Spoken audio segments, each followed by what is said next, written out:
LAC पर चीन को धूल चटाने के लिए भारत ने बड़ा कदम उठाया है। भारत एलएसी से लगते सभी एयरबेस को अपग्रेड कर रहा है। इस योजना में 10,000 फीट की ऊंचाई पर स्थित लेह एयरबेस भी शामिल है। इससे इतनी ऊंचाई से जब भारत के फाइटर जेट गरजेंगे तो चीन की हेकड़ी निकल जाएगी। भारतीय सेना चालबाज चीन को हर मोर्चे पर मुंहतोड़ जवाब देने की तैयारी कर रही है। 10,000 फीट की ऊंचाई पर लद्दाख स्थित लेह एयरबेस पर एक नया रनवे बनाया जा रहा है। ये वही हवाई क्षेत्र है जहां पिछले कुछ सालों में भारत और चीन की सेना के बीच कई टकराव हुए हैं। बता दें कि यह हवाई क्षेत्र भारत और चीन के बॉर्डर यानी एलएसी और सियाचिन पर सैन्य गतिविधियों को जारी रखने के लिए बेहद जरूरी है। ये एयरबेस रात के वक्त भी लड़ाकू विमानों और सामान ले जाने वाले एयरफोर्स के जहाज़ों के लिए उड़ान भरने के लिए उपयुक्त है। चीन के साथ संबंध खराब होने के बाद से राफेल, मिग-29, सुकोई 30 और अपाचे जैसे विमान इसी एयरबेस से नियमित रूप से उड़ान भर रहे हैं। रक्षा सूत्रों का कहना है कि दूसरा रनवे 2000 मीटर लंबा है, वहीं मौजूदा रनवे लगभग 2752 मीटर लंबा है।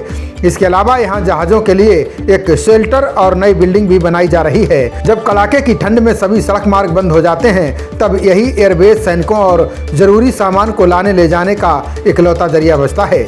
लेह देश का पहला ऐसा ऊंचाई वाला एयरबेस होगा जहां 2 रनवे होंगे। बता दें कि लेह एयरबेस भारत और चीन के बॉर्डर यानी एलएसी के नज़दीक स्थित है।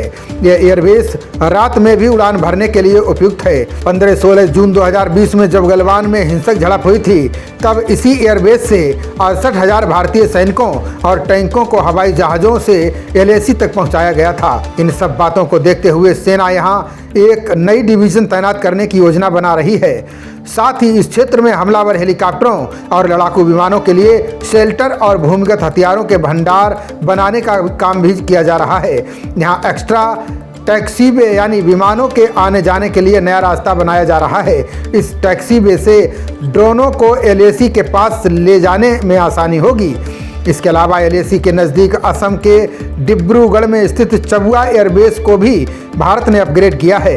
भारत ने चबुआ एयरबेस पर नए रडार भी स्थापित किए हैं। इससे इस क्षेत्र में हवाई खतरों का पता लगाने और उन्हें ट्रैक करने में मदद मिल सकेगी।